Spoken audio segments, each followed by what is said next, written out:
శుభం వ్యాధు శ్రీ గురుభ్యో నమః. ధనుర్ రాశి వారికి నవంబర్ 15వ తారీఖు నుండి 30వ తారీఖు వరకు ఏ విధంగా ఉందనే విషయాన్ని మనం విశేషం తెలుసుకోవడం ప్రయత్నం చేద్దాం. ధనుర్ రాశికి తృతీయ స్థానంలో రాహు, చతుర్థంలో శనీశ్వరుడు, అలాగే అష్టమంలో గురుడు ఉచ్చస్థితిలో ఉన్నాడు, భాగ్యంలో కేతు ఉన్నాడు, లాభస్థానంలో శుక్రుడు, వ్యయంలో మాత్రం 3 గ్రహాలు కనబడుతున్నాయి. అది రవి, కుజుడు ప్లస్ బుధుడు. ఈ వ్యయంలో ఉన్న 3 గ్రహాలు ఈ 15 రోజులు విపరీతంగా ఖర్చు పెట్టించేస్తాయి.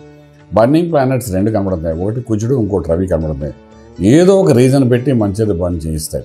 అది ఆర్థికంగా మనకు ఏదైనా కావచ్చు, మనకు డెఫినెట్గా ఎందుకు గురుబలం కూడా లేదు కాబట్టి ఖర్చులు చేపిస్తాయి. దానికి ప్రిపేర్ అయ్యి ఉండడం చాలా అవసరం పడుతుంది. అది అప్పటికప్పటికి తయారయ్యే నష్టము దాన్ని ముందుగా ఊహించుకొని కూడా లేము, అలా ఉంటుంది ఇక్కడ.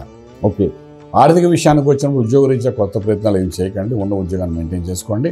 అలాగే వ్యాపార విషయానికి వచ్చినప్పుడు కూడా వ్యాపారంలో కూడా కొన్ని నష్టాలు జరిగే అవకాశం ఉంది కాబట్టి కొత్త వ్యాపార ఆలోచన ముందుకు వెళ్ళకండి. అలాగే ట్రేడింగ్లు కూడా చేయకండి, నష్టపోయే అవకాశాలు బాగానే కనబడుతున్నాయి. ఇంపోర్ట్ ఎక్స్పోర్ట్ వ్యాపారాలు న్యూట్రల్గా కనబడుతున్నాయి. అలాగే శుభవార్తలు వింటారు, శుభమైన కార్యక్రమాల్లో కూడా పాల్గొంటారు మీరు. అలాగే విదేశాలకు వెళ్ళి చదువుకోవాలనుకున్న విద్యార్థులు న్యూట్రల్గానే ఉండండి, ఇప్పుడు ప్రయత్నం చేయకండి. అలాగే విదేశాలకు వెళ్ళి చదువుకుంటున్న విద్యార్థులకి తెలియని కొన్ని ఖర్చులు, ఇబ్బందులు పడే అవకాశాలు కూడా కనబడతాయి. ఆర్థికమైన ఇబ్బందులు పడే అవకాశాలు విశేషంగా కనబడుతున్నాయి కాబట్టి కొంచెం ఆచితూచి వ్యవహరించండి. ఓకే, అలాగే మనం తీసుకునేటప్పుడు ఇంపోర్ట్ ఎక్స్పోర్ట్ వ్యాపారం గురించి మనం మాట్లాడుకున్నాం. ట్రేడింగ్ వచ్చేటప్పుడు లక్కీ నెంబర్ 3 పాజిటివ్గా పనిచేస్తుంది.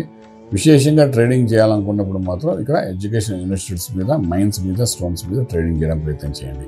ఓకే, ఇక ఆరోగ్య విషయానికి వచ్చినప్పుడు ఇటువంటి పరిస్థితుల్లో అనారోగ్య పరిస్థితికి సంబంధించిన ఎటువంటి గ్రహాలు అయితే లేవు. అష్టంలో ఉన్న గురుడు కూడా ఉచ్చస్థితిలో కూడా ఉన్నాడు కాబట్టి పెద్ద అనారోగ్యం ఏమి తీసుకొచ్చే అవకాశాలు అయితే కనిపించట్లేదు.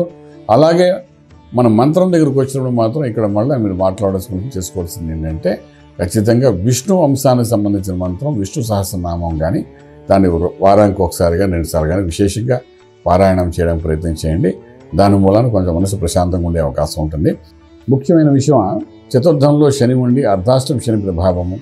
ఇది అన్నది ఒక పక్క మనకు ఏదో ఒకటి కాలి భాగం అంటే మోకాల నుండి దిగువ భాగంలో కొన్ని ఇబ్బందులు పెట్టే అవకాశాలు ఉన్నాయి కాబట్టి నడిచేటప్పుడు కానీ, ట్రావెల్స్ చేసేటప్పుడు కానీ, అదేవిధంగా మన బాత్రూమ్కి వెళ్ళేటప్పుడు కానీ కొంచెం ఆచితూచి వ్యవహరించడం చాలా అవసరం పడుతుంది.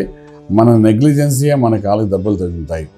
అంచేత నెగ్లిజెన్సీ లేకుండా నడిచేటప్పుడు జాగ్రత్త పడితే చాలా బాగుంటుంది చెప్పగలుగుతాం. మంత్రం దగ్గరికి వచ్చినప్పుడు మనం ఇప్పుడు మాట్లాడుకున్నట్టుగా అభిషేకం చేసుకుంటే రాజమార్గంలో రాజకీయం పొందగలుగుతాం. శుభం వ్యాధం.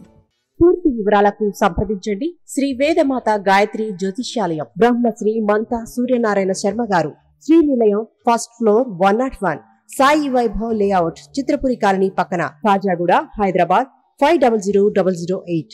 సంప్రదించవలసిన ఫోన్ నంబర్ 8855559147, 8855559148, 9849996644.